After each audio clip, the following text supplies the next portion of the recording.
နံပါတ်1 Jane A. Garvey အမေရိကန်သမ္မတ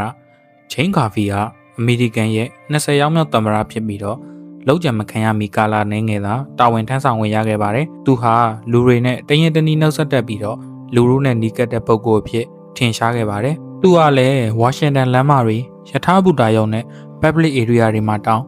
လူတွေကိုလုံခြုံရေးမပါပဲပေါ်ပေါ်ရွေနှုတ်ဆက်တဲ့လူဖြစ်ပါတယ်။1882ခုနှစ်ဇူလိုင်လမှာတော့ဂါဖီတယောက်ဟာဝါရှင်တန်ဘူတာရုံကိုအပျော်ခီးထွက်ဖို့ရောက်လာခဲ့ပါတယ်။သူနဲ့တူဘော်ရီကမပါပဲလက်ထောက်အနေငယ်သာပါဝင်လာခဲ့ပါတယ်။အဲ့ဒီအချိန်မှာပဲ Charles G2 လို့ခေါ်တဲ့အမျိုးသားတယောက်ဟာ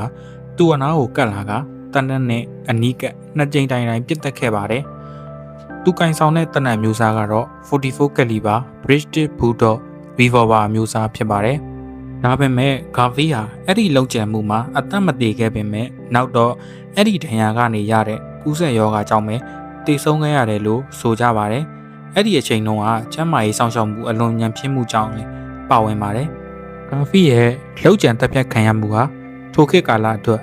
သမရလုံခြုံရေးအားနည်းမှုအကြောင်းအမေရိကန်အစိုးရကိုထပ်မံမိမောင်းထုတ်ပြသလိုဖြစ်သွားခဲ့ပါတယ်။